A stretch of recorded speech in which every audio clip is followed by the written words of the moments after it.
Hey, hey, guys, listen to me. Grab your drink. So you can see a girl have her little glass of wine. Grab your drink and let's get into this cheaty chit chat. If you're new to this channel, do not forget to hit the subscribe button, turn on your notification bell, hit the thumbs up, and share this video with your family and your friends. Tell an ex to tell an ex.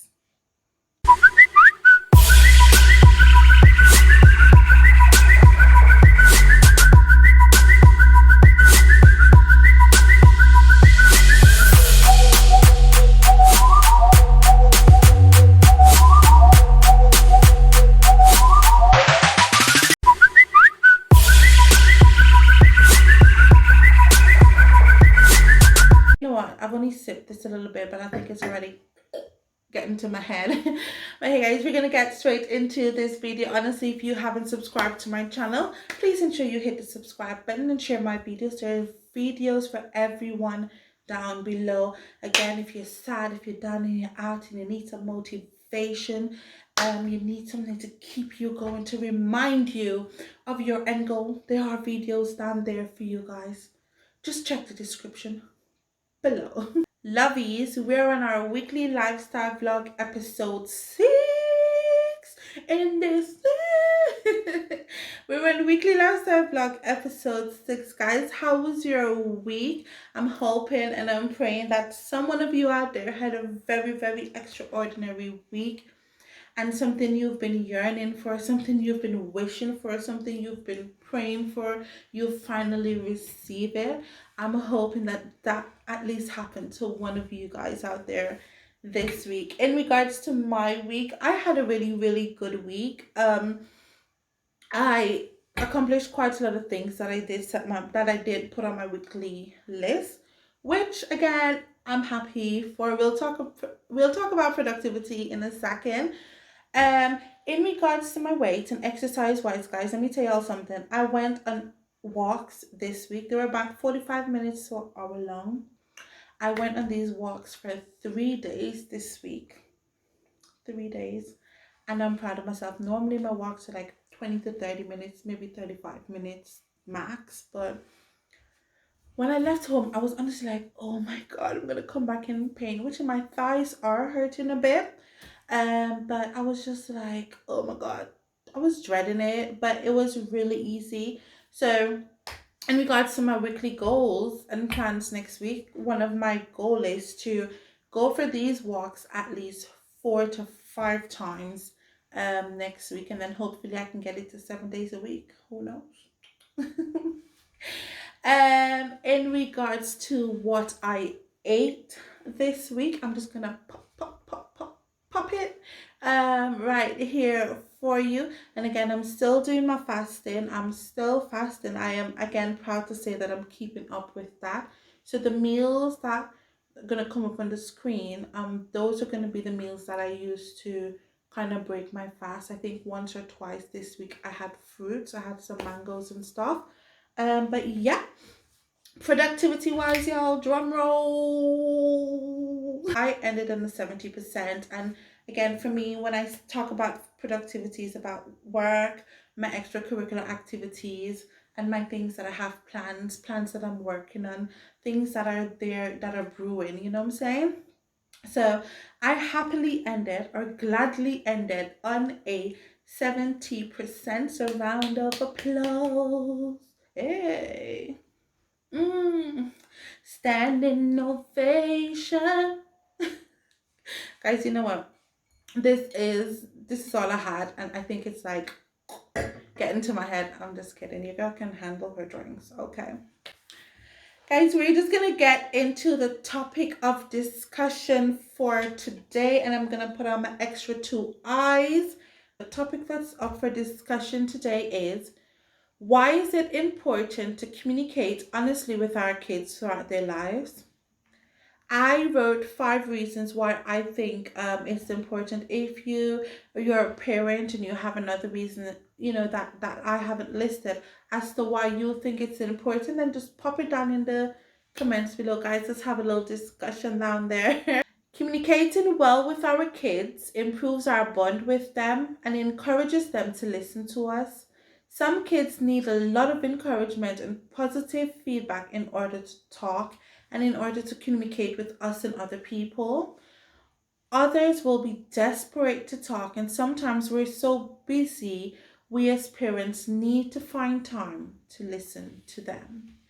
5 reasons why I think it is important to honestly communicate with our kids throughout their lives are: one, kids develop their self image and communication skills through their parents' reflections.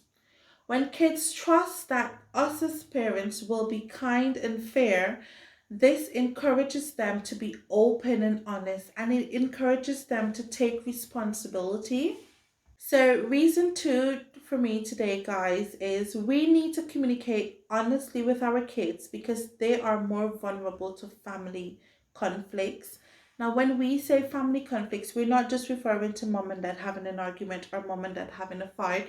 We are referring to family on a whole, because sometimes these young kids, they're seeing these arguments and they're seeing these constant, nagging at each other, and they do not know, how to really express themselves. They do not know what questions to ask to understand, what's happening. So sometimes it's really good to sit your child down, especially if they've seen an argument. Sit your child down and let them know, you know what, we're adults, we're family, we argue. And it's not something that happens 24/7, but it's going to happen every now and then. But at the end of the day, is how you resolve that issue, how you resolve that conflict. And it's not for you to give them so much information that they're going to get lost in the information you're giving them. It's just really to, give them a little, let them understand, let them know that you don't need to pick a side. We are family, we are going to argue, or we are your parents and we are going to argue, but at the end of the day, we love you more than anything else. Just reassure them that, everything is okay.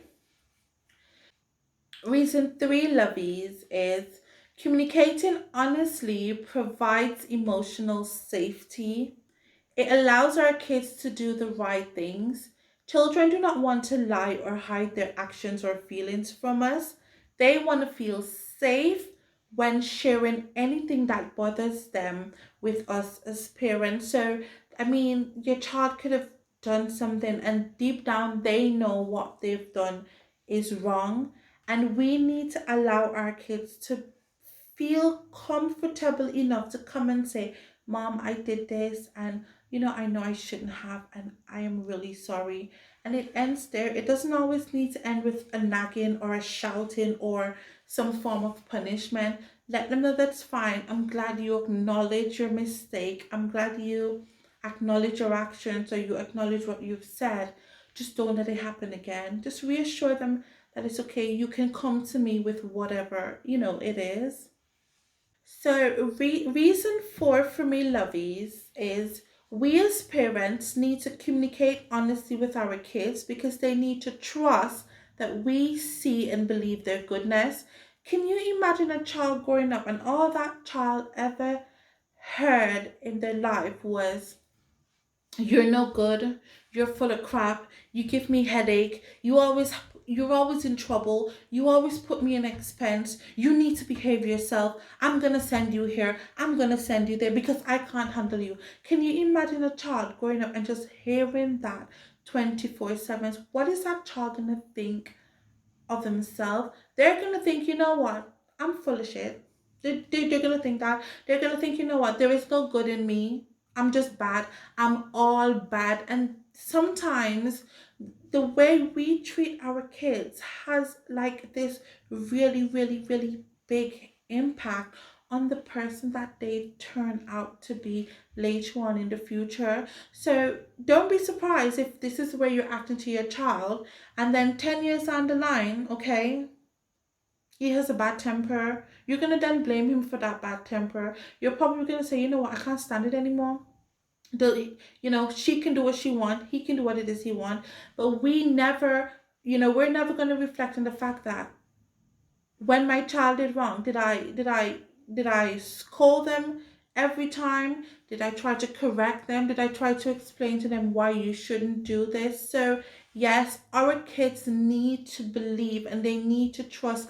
They need to see that we see the goodness in them. That is a very, very important one, guys. My fifth and final reason for today is we need to communicate honestly with our kids because we do not want them living in fear. Ladies and gentlemen, moms and dads, grandma and grandpas, aunts and uncles, we as adults should never, ever, ever have a child fearing us. We as adults should never, ever, ever put fear into a child. We should never ever make them feel like they need to fear this or they need to fear that, because it affects their personality, it affects their confidence. We want our kids growing filled with confidence, and the only person we're supposed to be fearing is the man above. That is the only person we are supposed to be fearing, okay? And as a child develops, it is important that their communication skills are nurtured at a really early stage. This will allow them to easily express themselves with confidence, and this is the type of confidence that can be used throughout their lives. As parents, we should admit to being wrong. It shows our kids mistakes can be made by anyone, and we learn from them. Remember to show interest in what your kids are doing, and remember to show interest in what your kids are saying. Listening isn't just about hearing the words, but it's about hearing and understanding what's behind those words. Always prompt your kids to tell you how they're feeling about things, whether it's a movie they've just watched, whether it's a TV show, whether it's a game they've just played, or even a book they've just read. Always prompt your kids to express how they're feeling with you. Sometimes I ask my daughter, I'm always like, Paige, are you okay? How was your day? My day wasn't good. And then I'll ask her why. And honestly, that's building a foundation for communication. That's building a foundation for trust. Because when our kids are going through whatever it is they're going through, we want them to be able to come to us. We want them to be able to say, you know what, I know I can talk to my mom about this. I know I can talk to my dad about this, and I know they'll help me. I know they won't judge me. I know they won't shout at me. I know they won't say, you're such an idiot. I know they are going to genuinely be here for me. And that is what we want from our kids. We have so many young people out here that's always committing suicide, or, they're going down the wrong path. And sometimes that's because they have no one to express themselves to. They have no one to speak to, um, you know. But guys, take care of our kitties. They are the future for tomorrow, and we want them here. We want them in this world living with confidence. We want them in this world doing the best that they can do, being the best that they can be. And we are the one we as parents are the ones that have to set that foundations for our little loved ones. Please, thank you so very much for watching this video today. Thank you for your continuous support. I love each and every one of you. Guys, make sure you finish your drink. I've been sipping on this. I love you guys so very much. See you in the next video. Bye.